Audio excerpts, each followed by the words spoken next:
It's been called one of the best bush planes ever made, but how does it really stack up? Hi there, I'm John. This is Two Brothers RC, and this is the Multiplex Fun Cub. Viewers like you have asked me to fly this bird for a while now. That was cool. Yeah. Let me do it again. Bullfrog96 in our Discord server alerted me to a new in-box Fun Cub for $250. I jumped on the chance to own one of these OG legends. The Fun Cub was manufactured in an era where you bought the kit and did almost all of the assembly yourself, meaning that it came as a bunch of parts and took me a few days to glue together. Bullfrog also gave me a great motor option for it, a badass 2814 980 kV from Innovative Designs, swinging a 13x4 propeller powered by an Avian 45 amp ESC on a 3-cell configuration, which gives it well over 1-to-1 thrust to weight, making it really easy to hover and throw around.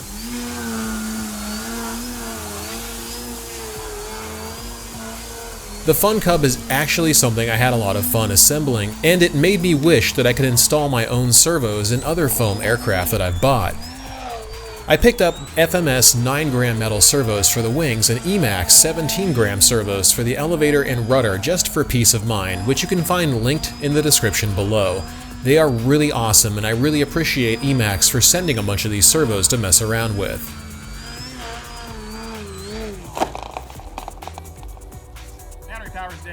Oop.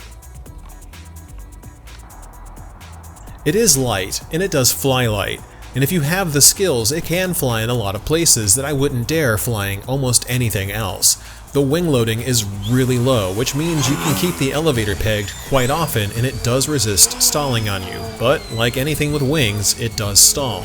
Everything needs airspeed to fly. Fun Cubs fly light. That's the main reason I would suggest getting one. The very light feel on the sticks does make it stand out in a world of so many airplanes that look similar, yet fly heavier. And that's awesome, because the lighter the wing load, the easier the plane is to fly, especially in confined areas like this. Unfortunately, that light wing loading is a double-edged sword. While it does fly great in calm winds, it struggles on windier days, like this moderately windy attempt at landing through the window at the lakeside forest. Wind makes it difficult to keep it tracking in a straight line. A consequence of light wing loading is poor gust response, how the aircraft handles turbulence and shear forces.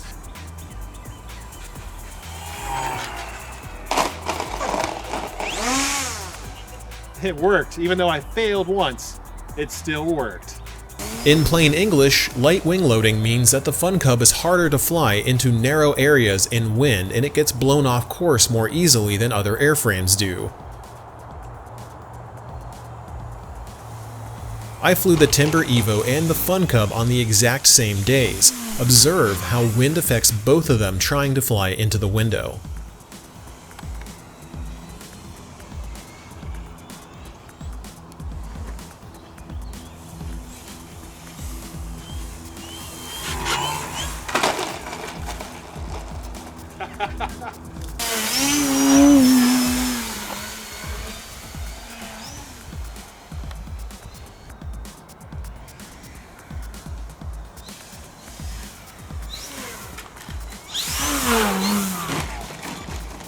That was dicey as hell. That was.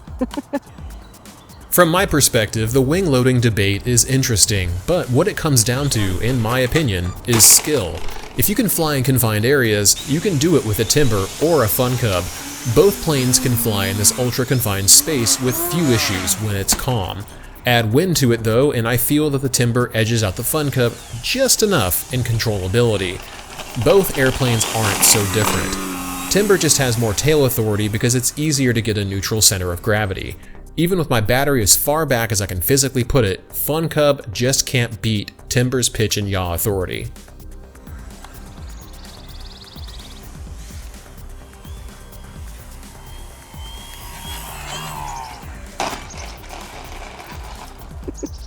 I did it. Nice. Now, that doesn't mean the Timber is better or that the Fun Cub is bad. It just means that physics has to be part of the decision to fly on a given day.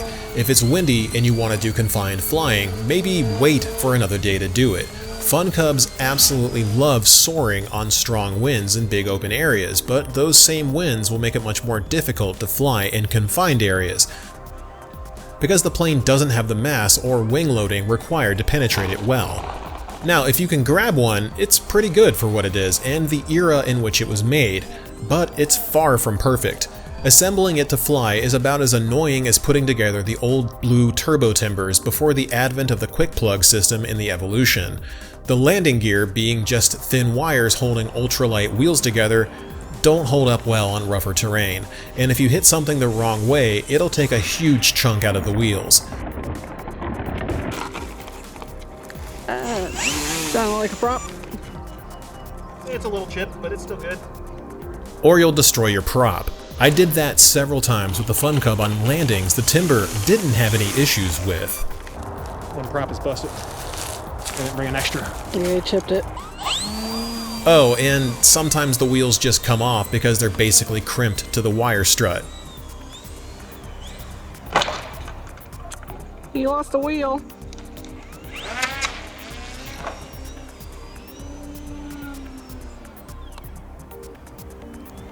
Remember what I said about durability? It makes up for some shortcomings by being durable. Got it down. Yeah, I'd say so. It's pretty durable, I gotta admit. You kind of smushed the nose on a direct impact. The motor is fine, it still spins. There's no damage to the plane otherwise. I mean, totally fine. Just gotta put a new wheel collar on here, which came off somehow. And the nose got a little smushed up, but everything else held just fine. I mean, to be honest with you, this plane's ugly as hell, so I don't really care if it gets a little smushed up. You're probably thinking to yourself, what would John choose between the Fun Cub and Timber Evo? And my answer is simple, the Timber Evo. It does everything the Fun Cub is capable of, but it has one major advantage that the Fun Cub doesn't. It's still being sold. And it isn't super expensive. The kind of planes that I like to fly are the ones that do more than one thing well. Whoa there. The only things that a Fun Cub does better than a Timber, in my view, are flying about 2 miles an hour slower, making very tight turns in confined areas a little bit easier, and taking impacts that would obliterate a Timber's motor mount. Otherwise, Timbers are far more capable in every other way that I personally care about. A Fun Cub is not going to give you the capability of flying in confined spaces. Only you can do that. And you have to be willing to push your boundaries as a pilot. That means you have to be willing to put up with wrecking your plane in order to do it, because flying in places like this comes with high risks and honestly very little reward unless you're creating content on social media. But as Captain Kirk said in Star Trek Generations, if you want to sit in that chair, risk is part of the game.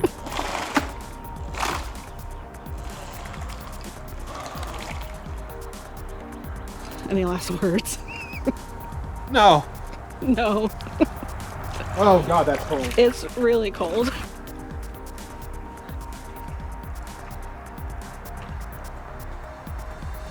The side of bush flying that you don't always see is the part where pilots like me make mistakes and have to go fetch an airplane out of a creek. Truly, wading through ice-cold water to grab a plane that I flipped over is the walk of shame. Feel free to make fun of me for this. I deserve it. That said, it'll take some getting used to if you want to fly like this, but like I always say, if I can do it, you can do it too! The things we do for you, the viewer. Yeah. So, what's my verdict on it? Well, I'm not reviewing it. I'm just flying it and I'm having fun, and making a video to show my experiences with it. Like I said, if I had to choose between a Fun Cub and a Timber, I'd get a Timber. But I don't live in that world. I live in the world where I can fly both and appreciate them for their unique approach to flight.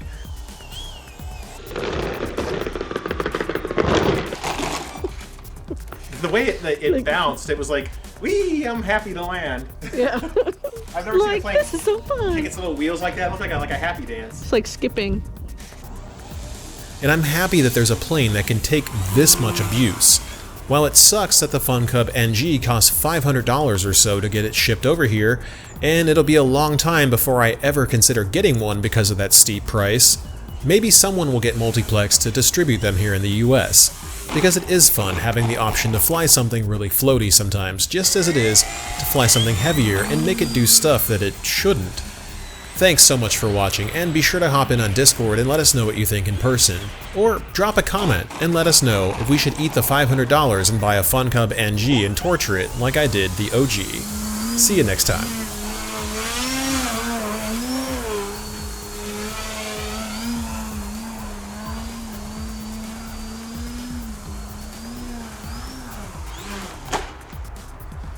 Hey, it's coming back.